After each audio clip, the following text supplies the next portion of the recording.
Welcome to the CEO and the Salesman podcast, where we sit down with CEOs, founders, and industry insiders to talk about what really drives growth, sales, and the mindset that scales organizations. Today, we're joined by DJ Carroll. DJ is an author, speaker, coach, entrepreneur, and has been around the industry for a long time, as we were just talking about. I'd love to get your insights today on how people can break out of the mold that they're currently in and how to really grow their business. So welcome, DJ. How are you going? Appreciate you having me here, Matthew.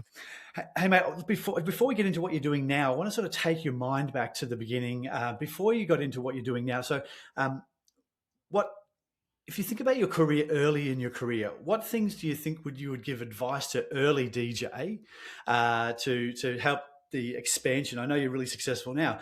How would you speed that expansion? How would you speed that success up for yourself? Yeah, man.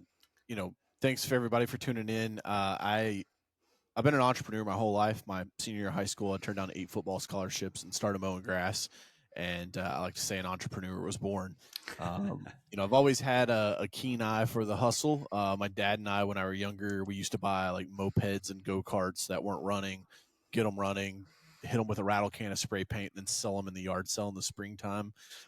Come from very humble means. My mom stayed at home and raised me and my brother and babysat kids, and my dad's never made more than $20 an hour in his life.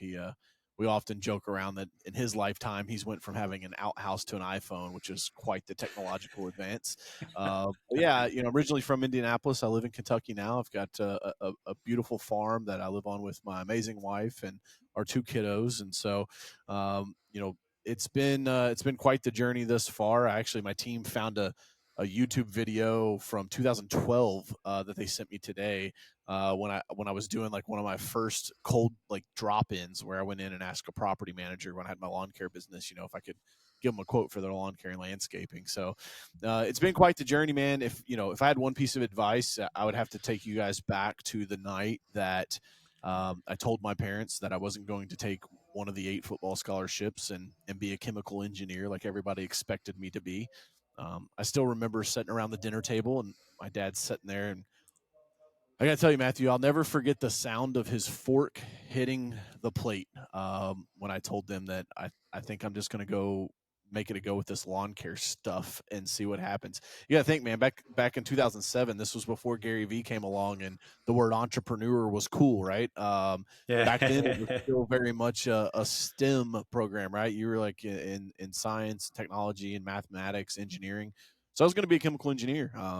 Passed AP chemistry 1 and 2. I'm not the like typical like, oh, I was a terrible student. Like, no, I was actually pretty smart in school, and I think that's served me well in life. But you know, being an entrepreneur, man, was not something that was cool back then. Yeah, And yeah. so when I told my chemistry teacher and my guidance counselor that I was just going to like go out on my own, instead of them trying to find me a mentor, right, to shadow and learn entrepreneurship from, they try to discourage me. They try to talk me out of chasing my dream and tried to Wow. make me go chase their dream that they had for me. Now, again, man, I'm older now. I look back. Yeah, was that the first chip that was placed on my shoulder in life? Probably the first of many.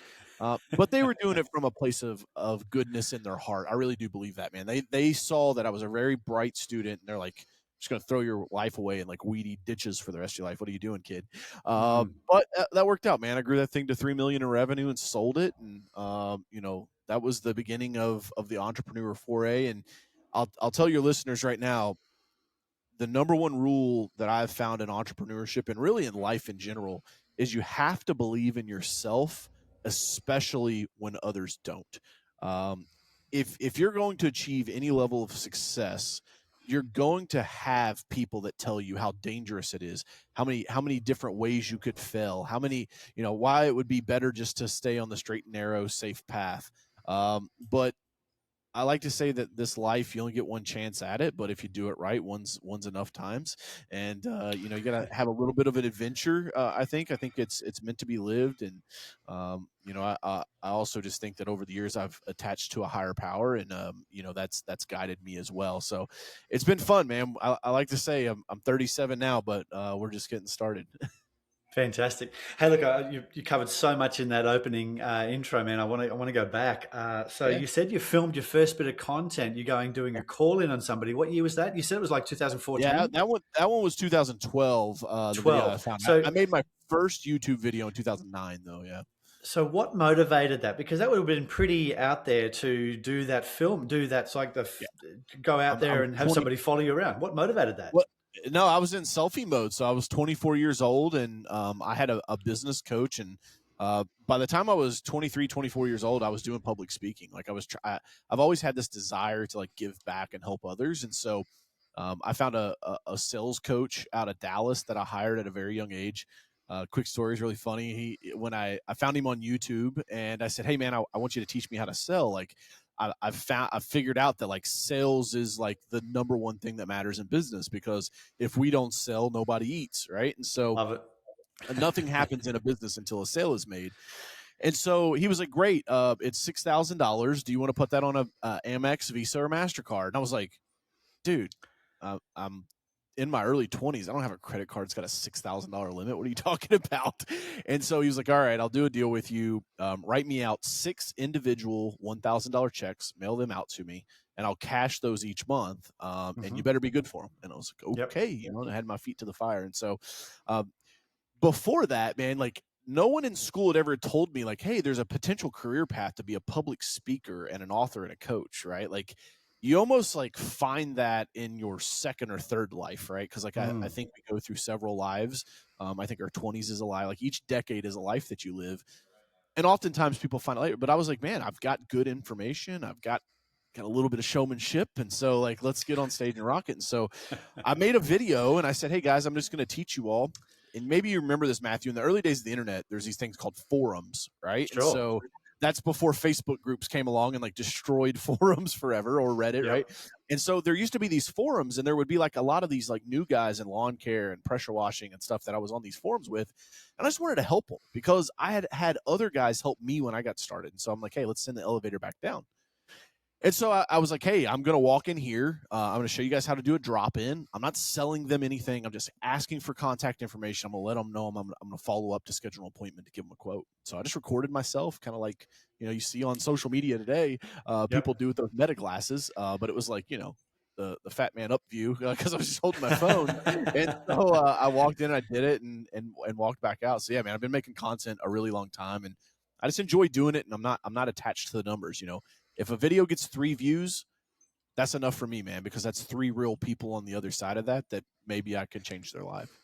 Yeah, I love that. That's fantastic. I did 75 episodes of a podcast back around about 2015, like early days. And Yeah. over the year, I was like, oh, this is getting like 50, 80, 100, maybe 500 views. And I was sort of a bit down on myself about the whole thing.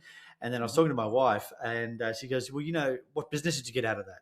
And we looked at it and realized that of those people, she goes, well, you realize that those 2 customers there, they earned us enough money to put both of our kids through private school that year. I get it. It's quality. So it's Yeah. quality over. So I really resonate with what you're saying there. So you talked about uh, let's actually go forward to being a coach and how you think about that. So when a business is stuck, when somebody comes to you and says, "Hey, coach, what can I do?" What's the first thing that you usually see as the constraint that underneath the symptoms of, I don't have enough deals, I don't have enough leads, I don't have enough business going in? What do you see as the first thing you talk about? I guess the first thing I ask them is like, what makes them happy? Um, because in the world of entrepreneurship, we don't index for that enough. No. We do we It's all about up and to the right. It's and then now with social media, it's very materialistic. What's funny is once you actually make some money, you realize like how gimmicky like flashing a Lambo or a Ferrari or a penthouse in Brickell looks, right? It's like, I mean, I could go make videos with that shit for 10 grand in a weekend, right? It's like Yep. you can run it all. And so for me, I always ask the entrepreneurs, I'm like, if you want me to help you, I have to know the game that we're playing, right? Mm. Like if you're like, "I can't hit the ball, coach, help me." And I'm like, "Cool, here's a baseball bat." And you're like, "Whoa, whoa, whoa, I'm playing golf." Like that doesn't help you any, right? And so, and I think this is what happens when be careful how I frame this, but uh, there's a lot of immature coaches that are out there, Mm. and I never get it. I never let it get lost on me the impact of my advice, because if you give someone the wrong advice, it could cost them their business and their livelihood, right? And I don't Yeah. think a lot of coaches understand that or really carry that impact. Well, the They just barriers to entry on being a coach is pretty low, right? It's like it's almost as low as being a salesperson. Yeah, I mean, I would say it's even less. Like you don't even know, like you can I you don't- can have somebody buy your coaching and like maybe it doesn't work. Right? It's like, but anyways, I'll save that for a different podcast. But I oftentimes I say, what makes you happy, man? What are you trying to get? Like, what are you trying to Yep. achieve? Because one of my good friends, Tommy Mello, he's got A1 Garage Doors. They'll do 350 million this year. And when I was on his podcast last year, I told him, I was like, Tommy, I'm so proud of you, dude. I'm so happy for you. But like, I know that's what he wants, right? Like he eats, sleeps, and breathes to build that A1 company to be as big as it can. And so like what I find is oftentimes like a young kid might say, like, oh, I want to be like Tommy Mello. I'm like, do you? Like, you know, Tommy's like, he's either already 40 or maybe a little older. Like, he doesn't have kids yet. He just got engaged. Like, there's sacrifices, right? There's He's working his trade-offs. face off. Yeah. Yeah, man, absolutely, for decades, plural, right? Like, and so that's why I say, like, what's important to you? What makes you happy? It's like, hey, man, if I didn't have to worry about my bills anymore, like that would make me happy. It's like, cool, let's index for that then, and then Yep. we can readjust. Oftentimes, I think entrepreneurs just they don't focus on the game that they're playing, and like that's like rule number one. The second part that I ask them about is where do they feel like they're stuck? Oftentimes, coaches are hired for a reason, for a season. I'll tell you, like, I do not have like a life coach that's been with me for 20 years. Yep. Most of my coaches come into my life for a reason, for a season. They get me past a sticking point, and then it's on to the next thing. And I find that when I coach with people as well, I don't really do one-on-one coaching anymore, just because I don't have the time with growing our software business and all of family stuff. I've kind of retired from that. This is like my one-on-one coaching, right? It's like, go find me on the internet. There's tons of free stuff out there. And I don't gatekeep anything. So, I think we got to index for happiness, figure out what you actually want, and then figure out what the sticking point actually is. We talked about this off air. Oftentimes, and I hear this all the time, I just need more leads, man. I just need more opportunities. It's like, yeah, but are you actually capitalizing on the ones that you have? Do you have a sales system? Do you have a sales process? Do you know personality styles? Do you know how to talk differently to different people? Right. And that's not from a like salesy, gimmicky, like, let me manipulate you. But it's like, if I have a hard charger in front of me, like, I better have my stuff on point and I speak in bullet points or laser phrases. If I have somebody that's very relational, like, I'm going to tell stories like I've done on this podcast, right? You have to know, Yep. you have to understand who you're speaking to. And then lastly, it's like, where I always love, man, is like the follow-ups, the fortunes in the follow-up, man. If you just go Yep. look at their sales pipeline, it's insane to me. I literally had a business owner the other day. I was talking to Matthew. She goes, "Yeah, DJ, I want to look at like automating some follow up with AI stuff." I was like, "Cool, like just automate some text messages." We look at her system. I'm like, "Kelly, you just need more text. You got 3 of them in here." She's like, "Well, I don't want to text them too much. They'll opt out." I'm like, "Opt out? You got an 11% opt out on the first text you send. The next 2 texts you have sent, no one's ever opted out of them. So like, let's build 20 more text follow ups and see if we can get people to opt out. Then we'll do it." But oftentimes, Matthew, this, dealing with salespeople, it's like we put this like worst case scenario in our head, and then we like work really, really hard to convince ourselves that that's the one that's actually going to come true, right? It's like, or it doesn't, and like that next text message is the one that closes your biggest client ever. So Yeah, I love that. I just threw a lot at you. Hopefully, you guys are taking notes, writing things down. Exactly. I was one of the things we did in the business that I had at one stage is we optimized for the no. We actually made a list of very hard questions, very strong questions that we would get the salespeople to ask, optimize for the no, and actually reward the no. And what happened is sales went up when the salespeople released the attachment to, oh well, I've got to hold on to this lead forever, and if I say anything or do anything, they're a little bit. If I ask for the money, they might say, it's all going to be a bit scary. So optimizing for the no and actually following up, and exactly what you just said, Coach, is you've got those number of times where you can get those people to communicate. Because I think the statistic in marketing is for the first time they see you is the 11th time you've spoken to them. Yeah, Like there's so many times in marketing and sales you've got to. Yeah. So look, you talk about systems that might come from the fact that you're good at school. Did you say chemical engineer? Yeah, You're I was going to gonna be be yeah, I was gonna be a chemical yeah. engineer. So you probably think in systems and in processes. So what are some of the systems you look at and specifically simplify when somebody wants to scale? Because scaling is not about doing more and pumping the handle and being like a one man band and you're playing the cymbals over here and the drum over here. It's about doing less but doing more effectively. What are the one or two things you think about there when trying to simplify? Um, AI. That's like if you're gonna simplify, like I don't really think people understand um, what's coming, and I don't Mm, say that like hyperbole. Like I mean it in like the purest form possible. Software optimized and created efficiencies inside of systems that already exist, right? So if you're a doctor, you already took notes about your patients. Software gave you a way to like keep them all in one nice tidy place, and if I went to another doctor's office across town, you didn't have to like mail the file folder over there. They could log in, they could see it, right? Cool efficiency pickup in the system side. What AI is going to do and is already doing is it will give us efficiency pickups on the labor, mm, meaning the people. Okay. And so, uh, if you think back into the Industrial Revolution, right, when factories came about, we had machinery that could now create output that just was not possible before, right? Um, it didn't matter if you had 100 guys, they couldn't pick up a steel I beam. You had to have a crane for that, right? It's the same thing that's happening right now. And so, if you're a high performing salesperson, you maybe have an assistant or two or three that does follow up for you, make sure that your pipeline stays filled. You've got some SDRs that are working for you. I would venture to say in the next 36 to 60 months, that same performer will be able to do that with agentic AI, meaning they will have AI agents that work around them and with them in the business. And, again, this all takes time, but I love the saying that technology is undefeated, right? And so if we're going to talk every about time. systems and processes and improvements, I'll give your listeners a great one. It's an easy one. It's free. It's Notebook LM. It's a Google product. You can take all of your system SOPs and processes and upload it into a single Notebook LM, and it instantly becomes a searchable AI powered database. Yeah. Like, do you realize that just 5 years ago, an HR company like Deloitte would have charged you 150 grand to create something like that, and now you can do it in an afternoon?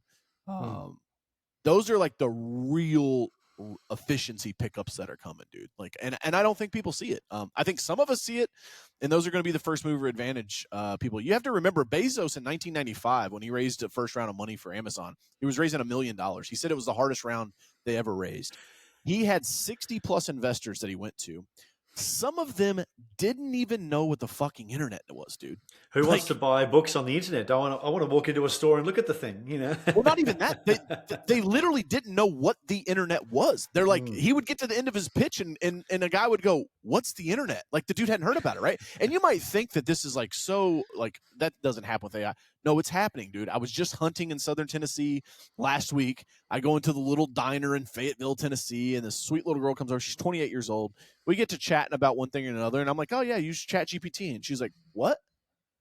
I was really? like, "You don't know what ChatGPT is? Like what?" Wow. And so, like, if we're in the software space, if we're close to the fire, we always see it amplified, right? But like, there are still people that aren't on the platform. But yeah, I would say look to AI first, man. Like, what? There's this thing. There's my friend Matt Relack draws this chart. It's like, what do you do the most of? And what is the output reward, meaning like it's the best lift, right? I Mm, told him, I said, hey, you need to change that because like, what do I do the most of or should be doing the most of, right? Because like salespeople are like, oh, I do the most is like pitching deals. It's like, yeah, but you should be following up, right? Because one call closes are not something you build your business on. They're great. They make you feel all warm and fuzzy on the inside and give you something to brag about to your team. But most times it's going to happen after that persistent follow up. And especially if mm, you're in a B2B world, dude, one of the things I figured out is like if you're talking to a decision maker, like the owner in a small business, you follow up with those guys for 6 months. It's like a wrestling match. They finally just tap out. They're like, you know what, dude, your follow up game's tough. Like, if you work this hard for me once you're hired, like I know this is gonna work, right? Like, let's do the deal. And I see that not happening. Salespeople, man, they don't follow up enough, and I think mm. AI is going to help that tremendously. Yeah, absolutely. And also, since I started my first business back in the day, is that we used to put advertising in the newspaper or, do the door knock, literally newspaper, because I started my first tech business in 99. So, and people would phone and then sales would do all the work, right? Sales would provide demos and do follow-ups and they would also provide literature, documents and brochures and all that sort of stuff. Well, marketing does all of that now. And so the salespeople actually, the role of a salesperson has been compressed down to this moment where their whole job, it's never been more important, never been more um, crucial that the salesperson be on their game at that time when the person's willing to speak to you, because really speaking to somebody is the last thing anybody ever wants to do at the moment, it seems. So they'll do the research and they'll come to you and you've got to be absolutely on point. So speaking of being on point, when you're working with clients, what do you find yourself providing advice around? And then when you look at that client and the ones that maybe not necessarily making it or not, what's the one bit of advice they walk past because they don't take it seriously enough? I have an analogy that most business owners step over hundreds to pick up tens. That's what I'm saying. Yeah. Yeah, and that happens a lot. Um, anytime the yeah but, right? Like if I'm coaching somebody, like yeah but, it's like it's just not sales mature, right? They're not looking for ways to implement and execute. What I like to do is somebody gives me something that I'm like, I don't think that'll work for my business. I'm like, well, but if they said it works, maybe I should just try to figure out how to shift it or tweak it a little bit to like make it work in my business, right? I also think that in life, if you can find reasons to do versus excuses not to do, that always favors well for you. Um, and this is also like, I mean, this is why I wrote my book, The Hunter Head Game, is like we live in this world, man, where lots of people just want to play the victim now.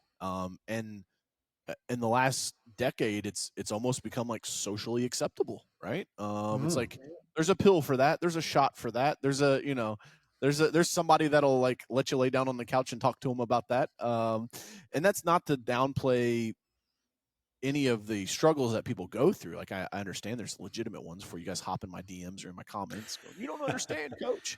But I just also think that like the business world is the jungle and there are apex predators, and so you can either be the hunter or the hunted. If you would say like advice, I'd say that that's too anecdotal for me to like say like, oh, this is the thing they pass over. It's always different. Oftentimes it's not drastic changes, it's small tweaks, right? So I fly airplanes, and so like it's like, getting off the ground and landing are like the big things, right? Landing's just a controlled crash. But it's like in business, if the business is up and running, a lot of times it's in-flight adjustments. It's a small heading adjustment. And if you're a CEO and you're listening to this, you're probably not going to like this one, but oftentimes it's bad leadership, man. Mm. We just had our Christmas party, and I take everybody out to a really nice steak dinner, and then we go to the ballet to see the Nutcracker. It's really fun. And I had a new young kid that works for us come up to me. He's just graduated with his MBA. He's a developer engineer, and he said, DJ, I just wanted to say, man, I really appreciate you letting me be on the team, and I've really enjoyed working with you guys. I was like, hey, thanks, Vivek, no problem, man. He's like, no. He's like, the first couple times I met you, I was like, this is a cool guy. I think I'm gonna like working with him. He's like, but I've worked with some other people like project base in the last few months, and not all business leaders are the same. I'm figuring that Mm. out. And he was like, it's hard to find somebody that cares about their people, that put them first, right? Oftentimes I see selfish leadership, right? It's just me. I want to win. I want to make money.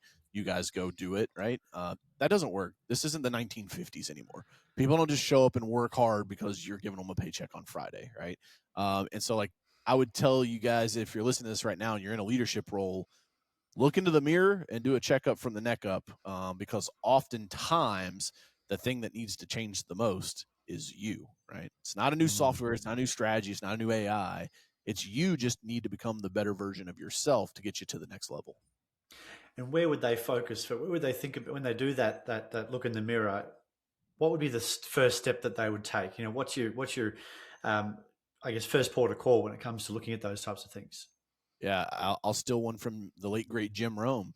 He says, when you're working in a job, don't ask what am I making, ask who am I becoming, Mm. right?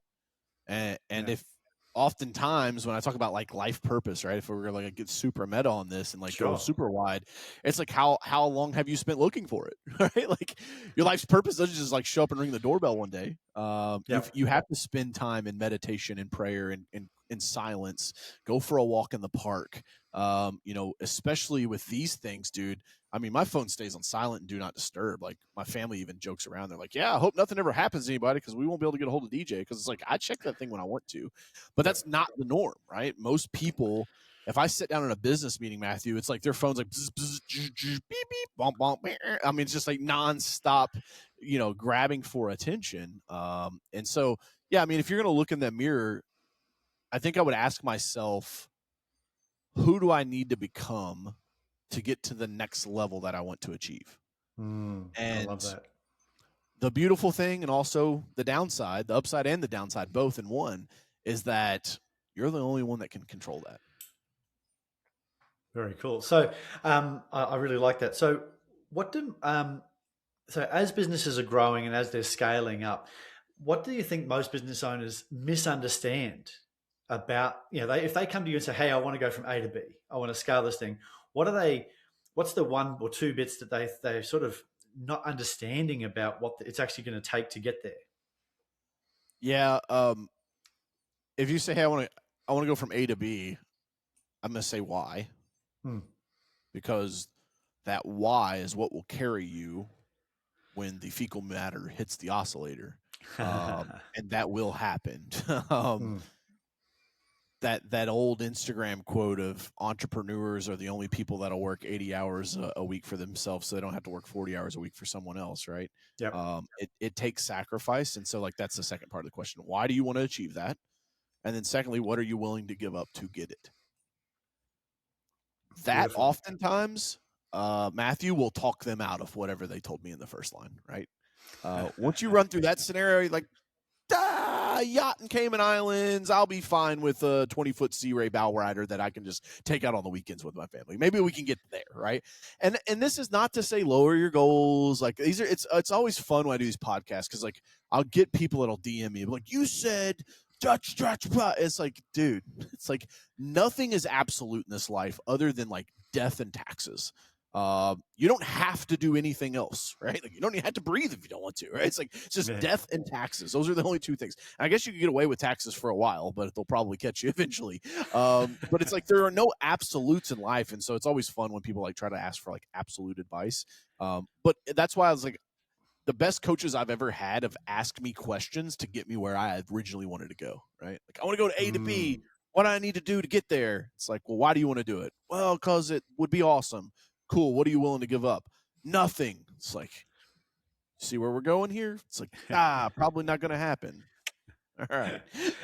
There you go. That's so. You've spoken a couple of times about your recent coaches and mentors. I know you're working with some pretty big names out there, some of the biggest out there. So, if you think about the last couple of conversations you've had with your various coaches and mentors that you work with, what are some of the learnings that you specifically have taken away? You now, as you said, you're in your 30s. You've been doing this for a dozen or so years, maybe more. What's the current new insight that you've had that you might want to share with the people listening? Yeah. So, yeah, man, it was a very like, um, sobering event when I'm like, man, I'll be 38 next year. I started my business when I was 18. So I'm like, I'm almost 20 years into this thing, right? Of being this entrepreneur. Most recently, we just did a partnership deal with Dan Martell through Martell Ventures, which is his AI software incubator, accelerator, venture studio. Wow. And so Allie is our AI platform.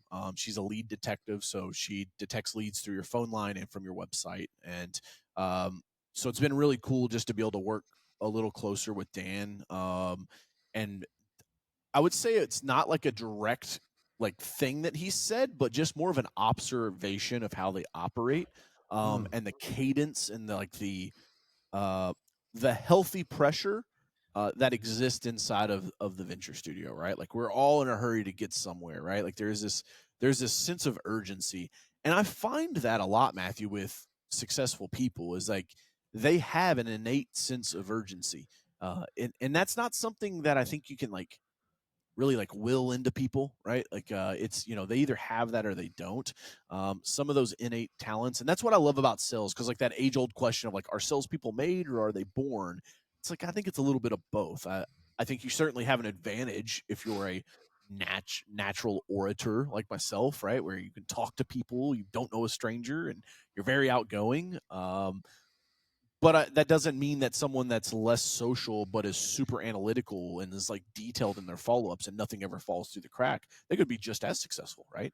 Um, but I think that's the fun in playing this game of business. But yeah, the biggest thing I've taken away from Dan though is just like the snappiness, right? Like the cadence, the urgency. It's been really cool because like you think you're moving fast, I've had some really good successes in my life up to this point, but then it's like you meet somebody like that, and you're like, whoa, man, there's a whole new level to this game. There's a whole So new that's level. been fun. That's been fun. That's Mate, that's so cool because there's the realistic, what I've seen in my businesses. You're right, the observation around urgency, but then also there's a huge trend in social media is to sort of take back control of your life and answer emails in your own time, and and I am, don't work after 5 p.m. and all this sort of stuff. And I see this come across my feed, and I think these people are just aiming for the dead set middle. They're gonna get real. They're not really gonna. They can't achieve extraordinary without being extraordinary. Like, and the ordinary is becoming very, very popular. Um, yes, with an asterisk, meaning that if someone's like, man, I work my ass off and I work 10 hours a day, I'm like, cool, show me what you did yesterday. Because oftentimes it's a 2-hour lunch. It's doom scrolling in the morning. Yeah, show me your screen time. Yeah, it's not, you're not actually working for 10 hours. And so I would say, yeah, I mean, you can have a work-life balance and actually achieve a very high level of success by putting those healthy boundaries in to say, hey, at 6 p.m. it's shutting off, it's my family time. I don't do that personally. Sometimes it's the family, sometimes it's the business. It just depends. I mean, it's 5:38 p.m. here where I'm at tonight when we're recording. I got another podcast to record after this, and so I think it's okay as long as your partner is along for the ride, right? Where I see that being a problem is like when one partner wants you to be done at 6 and the other partner is like, no, I'm working till 2 a.m., right? Like if you don't communicate that, that can be an issue. And as I've gotten older, man, I try to share more of that because I'm like, I'm not the 24-year-old kid making content anymore, right? That's like, just go out there and hustle and grind and get it, right? Because like that's what it took when I was 24, right? I wasn't married, Sure. I didn't have a family, so like, yeah, what else are you going to do other than work your fucking face off? Because that's what you should do in your 20s, and then you build in your 30s, and then you enjoy it in your 40s, and then I think I'll spend my 50s, 60s, 70s, good Lord willing, my 80s, and just give it all back, man. Yep. Pour into other people and make the world a better place. Good for you. Fantastic. So, look, I want to think about those habits, because you talked about urgency. You talked about, so are there particular habits that are for you or for your clients that you work with that are non-negotiable? This is what happens, or is it you take more of a bespoke approach? And if you want to talk about your own habits, then do that as well. Yeah, I think you got to do whatever works for you. I've done it all, man. Like I've done like the 4:30 wake up. It's like that works really, really well until you have a couple kids. And then it's like my son's 6 months old. Like I'll tell you, in the last 6 months, if I've been up at 4:30, it's to feed him, right? Yeah. or to help the wife. It wasn't to like get up, do my cold plunge, and go to the gym.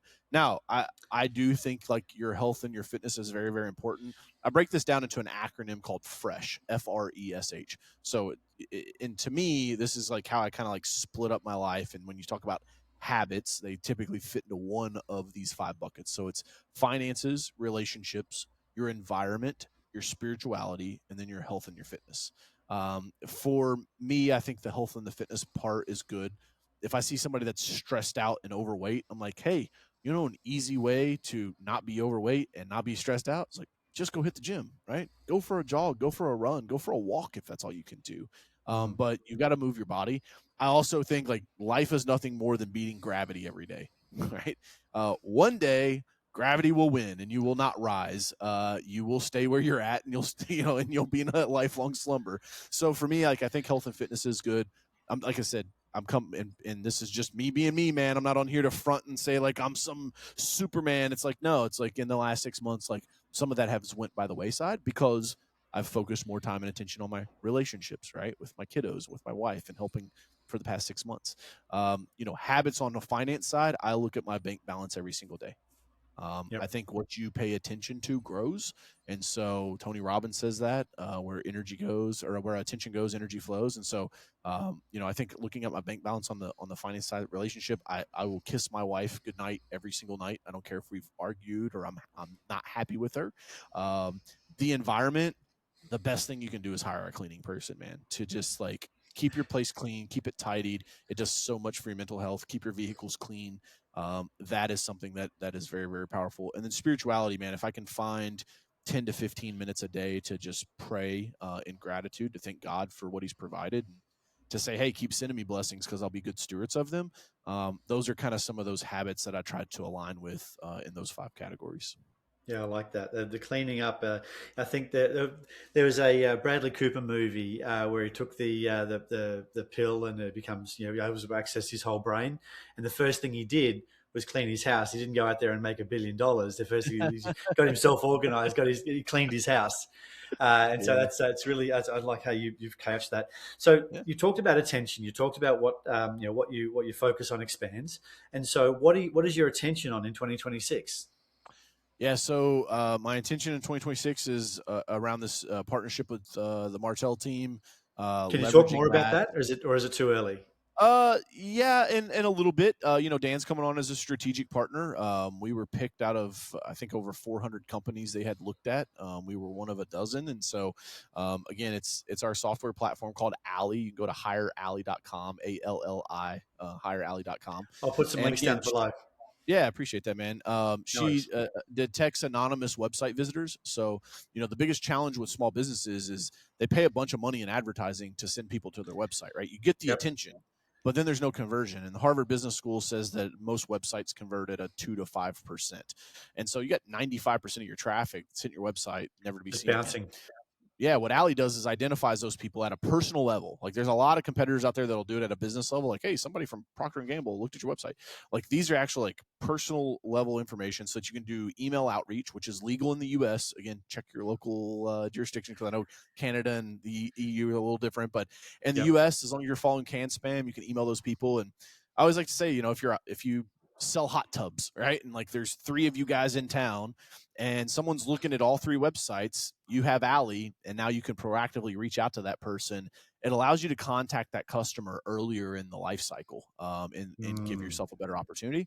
And then the AI voice component of her is just insane, man. You talked about demos for salespeople. I always love when people are like, yeah, but AI is not going to take my job, right? Well, all the creatives thought they were safe. And then it started yep. making videos and images, and they're like, shit, right? And now, like, all the salespeople think they're safe. And now it starts talking on the phone. You're like, uh-oh. And so, for us, man, I think it's been really cool to just see the technology grow, to be on the front edge of it. And it's all about just entrepreneurs and small business owners are so close to my heart, man. It's like I want to help them, and to fight the big guys off, right? You've got to Mm, adapt to this technology because that's one of the only benefits you have of being a small business, right? You take a big corporation. We've got clients at Allstate, we've got clients at State Farm. It's like those big corporations, dude. It takes years for them to make changes. Right? sure. Small businesses can turn on a dime, and that's like one of the biggest benefits. And so, yeah, so that's the partnership working with Allie, and then the other big thing in 2026 is just I'll be on book tour coming up early part of January. We go out on the road for about 8 weeks. I'll take my family with me, and we'll be speaking all over the place and getting the Hunter Head game out into more entrepreneurs' hands so that they can move to being the hunter and not the hunted, man. So what's the 2 or 3 key areas or ideas that are coming out of the book? Yeah, so the I don't know if you guys can see it back there, but like at the top And of yep. it, it Yep. says the old world rewarded obedience, the new world demands killer instincts, and so we're transitioning out of an economy where you go to school, you get a degree, you get a really good job, and you work there for 30 years and you retire with a pension, right? I don't know. There's a guy that recently went viral. He worked at GM. He was 88 years old. He's working at Walmart. And the guy's like, why are you working at Walmart if you worked at GM for 30 years? He's like, well, when they went bankrupt, I lost my pension. And a lot of people don't know that. Like all those guys that had worked at GM for all those years, they lost their pension once like GM went bankrupt. Wow. And so like the dude's back working at Walmart, 88 years old. And so what used to be safe isn't safe anymore. And what I think is the best skill that you could develop is how to be a hunter, which is how to be a salesperson, right? Because I think that will be one of the last things that's replaced. And ultimately, whether you're in business for yourself or not, this book is like, I call it a motivational book, but I look at myself as a motivational trainer, not a motivational speaker. So this isn't just like a rah rah get you fired up. There's Yep. like stuff in here, like one of them I talk about my SOSC method, right? That is struggle, opportunity, solution, close. Like there's real world frameworks inside of here that can help you grow your business or grow you as a person so that you can make more money. Gosh, you asked me to whittle it down to 3, dude. I worked on this book for If 10 you want to do years. 10, go do 10. That's all good. Well, I'm going to say, I'm going to tell you that I worked on this book for 10 years. This manuscript was 500 pages, and we used Claude and Chat GPT to edit it down because it got so big because I was just writing, right? Like I wouldn't say daily, but at least probably once a week, right? I would like journal my thoughts. And so like it's kind of cool as we were editing the book where I can be like, those were 26-year-old DJ lessons, right? Those were 31-year-old DJ lessons, right? And so like it was kind of cool to see that.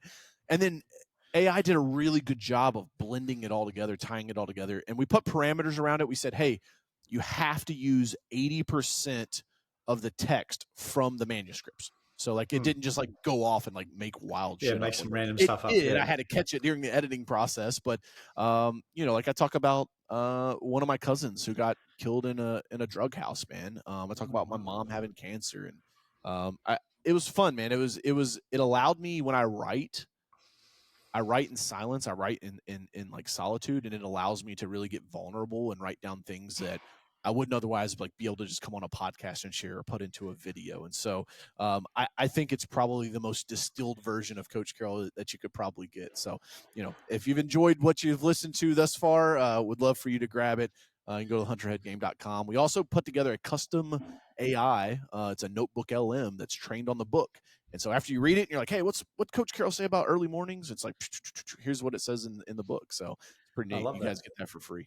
Yeah, very cool. Well, it sounds like a great place to finish up. I just wanted to finish up with one last question: is if there's Yeah, man. one thing that you're one or two, I'm happy to give you more than one because I know you've got lots of experience, lots of thoughts. What's one or two? Okay, maybe three or four. But yeah, if that, what's the major takeaways? Let's say somebody comes across you for the very first time during this podcast, and they've listened to it so far, and they go, "This is interesting stuff," but what can I go ahead and apply? What's the tactical do this? What's that one or two things that you can think about that they could go ahead and execute on that'll change how they look at 2026 and beyond? Yeah. I don't know when this will drop, but it's irrelevant. Take an hour of time, sit down in silence. Don't like phone away. Don't not laptop notes, like pen and paper. Sit down for an hour and just write out all of the problems that you think you have. Because I believe that once you've written down your problems, you're halfway on the path to solving them.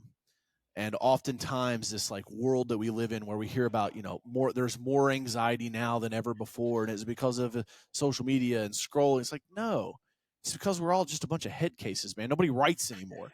Nobody slows down long enough. And like you'll see, like you start writing, I'm dyslexic, so like it's even worse for me, but it's like when you start writing things out, you're like, man, my brain's moving 10 times faster than my hand can. It's like, yeah, that's the point, right? It's to slow down and actually write down your problems. Because what will happen is as you're doing that, don't solve the problem. Don't solve anything. Just write them down for an hour, right? Until you just can't go anymore. You'll probably be at like maybe 15, 20 minutes in. And then I want you to look at that list and find what's the biggest one. What do you think that if you solved that one, it would make the biggest impact? Circle it and spend the remaining of the hour, flip the paper over, and just write out potential solutions. Just data dump the craziest ideas you can come up with that could solve it.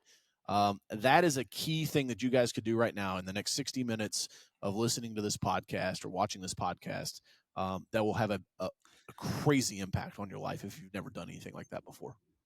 I love that, DJ. Thank you so much for taking the time. I know you've got another podcast to do straight after this, and probably another couple before Christmas happens. This is going to drop around about end of January, Fantastic. so that gives people a good way to sort of launch into 2026 beyond. I'll put a link to your book and the software below. If anybody Perfect. wants to get in contact with you, what's the best way for somebody to get in contact with you? Yeah, on all social media, you can just look up hashtag Coach Carroll. I'm out there, YouTube. I've got long form content, short stuff across the other social media platforms that have slower attention spans. And before you guys go and find me and check me out, go leave Matthew a review on his podcast and subscribe to it, like it, share it out there. That way he can get more eyes on there to help more people.